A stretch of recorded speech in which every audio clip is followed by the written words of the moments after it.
Salut à tous, vous êtes fans de high-tech, alors vous êtes au bon endroit sur la chaîne Techno 01net avec un nouveau 01 Lab Review, François. Et oui, les tests du Labo 01, c'est régulièrement chez nous, vous le savez maintenant, dorénavant.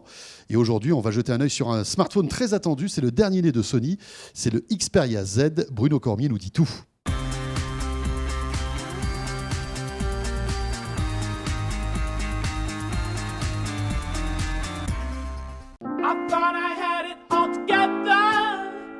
But I was led astray the day you walked away. You were the clock that was ticking in my heart.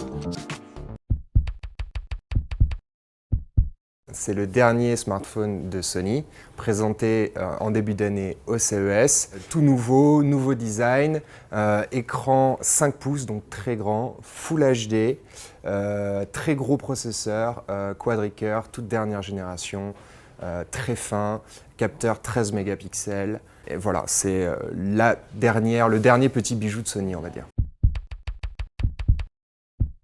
Les principales qualités de cet appareil, c'est sa puissance tout d'abord. Son processeur est très puissant. Il a explosé tous les scores dans tous les tests qu'on a fait. C'est le plus puissant qu'on ait jamais testé au labo.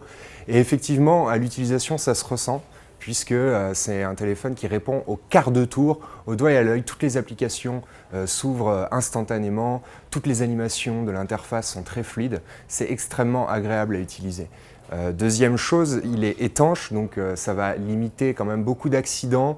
Si on fait tomber son téléphone dans l'évier ou si on tombe dans une piscine avec son téléphone, c'est toujours possible. Donc là, le téléphone résiste, il est étanche et ça marche effectivement. Après une longue immersion dans l'eau, ça fonctionne toujours.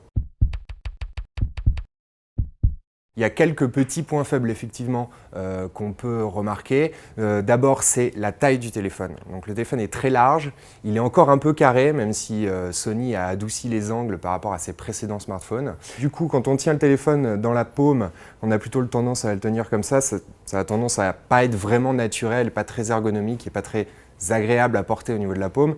Il est très large, donc ce sera pour les grandes mains uniquement, les petites mains devront l'utiliser à deux mains. Le deuxième point faible, c'est plutôt au niveau de l'étanchéité. Alors l'étanchéité se fait à un prix, c'est-à-dire qu'il faut mettre des caches sur toutes les ouvertures du téléphone. Donc du coup, si on veut brancher un casque, on est obligé d'ouvrir le cache de la prise casque, de brancher son casque et de laisser le cache ouvert comme ça. Donc là, l'esthétique et la classe du téléphone en prend un certain coup. Et troisième point faible, on va dire que le revêtement en verre, s'il est très joli, très sensible, il est très sensible aux traces de doigts.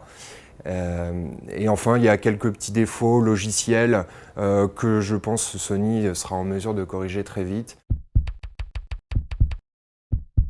Le téléphone est cher, donc c'est un téléphone haut de gamme, 650 €. Si vous avez des grandes mains, vous ne serez pas gêné par la largeur du téléphone, la taille de l'écran. Si vous êtes adepte de téléphones très puissants, ce téléphone est clairement fait pour vous. Il faut dire que nous, au Lab, on n'était pas vraiment convaincus des précédents téléphones Xperia. On trouvait qu'il y avait des petits problèmes au niveau du design, que Sony mettait peut-être un peu trop en avant le style au détriment de l'ergonomie et du confort d'utilisation. Là, Sony s'est vraiment arrangé, ils ont un peu modifié leur système. C'est plus simple, plus agréable à utiliser.